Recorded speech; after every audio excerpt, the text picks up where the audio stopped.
ये एक अजीब बात है कि मराठे जो हिंदू राजा थे वो मुहर्रम में मुसलमानों की तरह मातम किया करते थे। मराठे राजा फ़कीर का रूप धारण कर लेते थे और हरे रंग के कपड़े पहनते थे, मालाएं पहनते थे जैसे फ़कीर पहनते हैं। अली, मोहम्मद और हुसैन का नाम लेकर इधर उधर लोग घूमते हुए नजर आते थे। ये बात थॉमस ब्रॉटन ने 1809 में एक खत में लिखी है। थॉमस ब्रॉटन कौन थे? थॉमस ब्रॉटन एक अंग्रेज अफसर थे जो महाराजा दौलत राव सिंधिया के कैंप के साथ अटैच किए गए थे।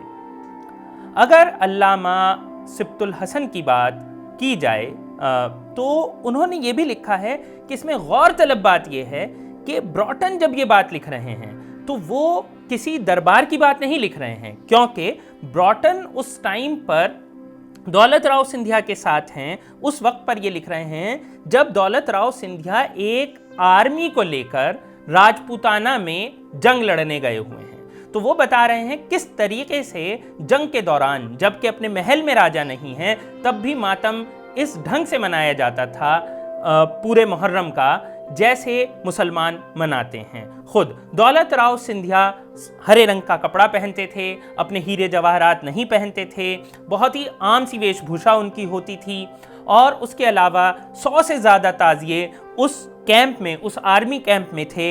हर एक ताजिए पर वो अलग से जाते थे, मरसिया सुनते थे और अली का, मोहम्मद का और हुसैन का नाम लिया जाता था। ब्रॉटन को ये बात बहुत अजीब, या कहिए उन्होंने एक वर्ड का इस्तेमाल किया है रिडिकुलस, यानी कि बेहुदा लगी कि हिंदू और मुसलमान कैसे एक दूसरे के त्यौहार मना सकते हैं। 1809 वो साल था जब होली और मुहर्रम लगभग एक साथ पड़ा था। तब उन्होंने ये देखा किस तरीके से हिंदुओं ने मराठे राजा ने ये डिसाइड कर लिया कि उन्हें मुहर्रम के मातम के मद्देनज़र होली पर उतना जश्न नहीं करना है और मुसलमानों ने भी होली के त्यौहार में उसी तरीके से शिरकत की जैसे वो करते थे। तो इस सब के बीच ये चीज़ ब्रॉटन को बड़ी अजीब लगी। ब्रॉटन ये नहीं सोच सकता था क्योंकि अंग्रेज़ों की नज़र में हिंदू और मुसलमान बिल्कुल ही मुख्तलिफ कौम हैं, बिल्कुल मुख्तलिफ लोग हैं, ऐसा वो मानते थे और ऐसा उनको मानने वाले आज तक मानते हैं। लेकिन मराठे बादशाह क्या करते थे? बहुत से लोगों को लगता है कि मराठे बादशाह हिंदू बादशाह थे तो मुसलमानों की कोई चीज़ नहीं करते होंगे, लेकिन ब्रॉटन खुद ये लिखते हैं कि उस पूरे इलाके में जब ताज़िए 10वीं मुहर्रम को एक पास की नदी में ले जाए गए तो वहाँ पर हर एक ताज़िया पहले महाराजा के कैंप में गया। इसके अलावा जो रानी या बाकी जो औरतें थीं वो भी उन ताज़ियों को अब एक तरीके से वो वहाँ तक जाते थे और मतलब उनके कैंप तक जाते थे और वहाँ पर वो उन्हें देखती थी, उस पर वो जो भी उन्हें चढ़ावा देना होता था वो देती थी। और इस तरीके से और सिर्फ इतना ही नहीं है, जो ताज़िए थे वो मुसलमान सैनिक नहीं बना रहे थे, उन्होंने लिखा है कि मराठे सैनिक बना रहे थे, मराठे सरदार बना रहे थे। और बाकी ये जो आर्मी है इसमें कुछ मुसलमान भी हैं जिन्हें अलीगोल कहा जाता है, इसमें नागा साधु भी हैं।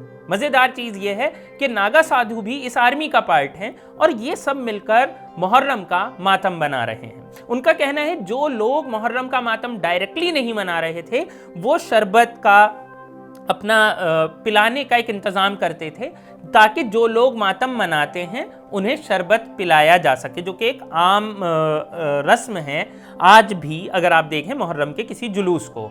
उसके अलावा जिसे हम कहते हैं मातम करते हुए जो छाती को पीटा जाता है वो भी रस्म वहाँ पर अदा होती थी। वहाँ पर इसके दौरान तोप के गोले चलाए जाते थे।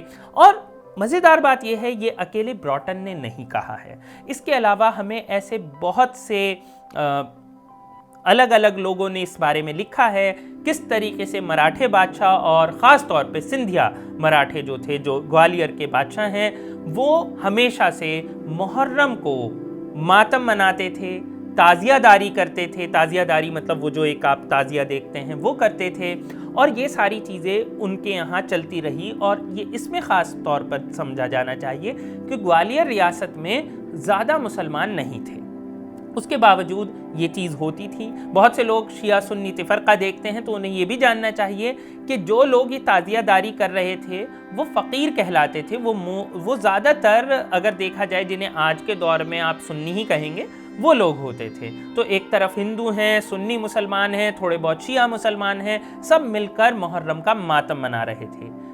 आज जब हम बात करते हैं किसी भी त्यौहार की तो शायद हिंदुस्तान की इस रूह को हमें याद करने की ज़रूरत है, जहाँ पर मुहर्रम का मातम, हुसैन की शहादत का ये जो मातम है, ये कोई शिया मुसलमानों की चीज़ नहीं है, ये इंसानियत के लिए इंसानियत की चीज़ है। और कहीं ना कहीं ये हम सब को एक सच्चाई के राह पर चलने का जब सबक देता है तो हर कोई उधर अट्रैक्ट होता है, उसकी तरफ चलता है। और इसीलिए शायद मराठे सरदार इस मातम को उसी तरीके से मनाते थे जैसे आज के दौर में आप शिया मुसलमानों के जुलूस को देखते हैं।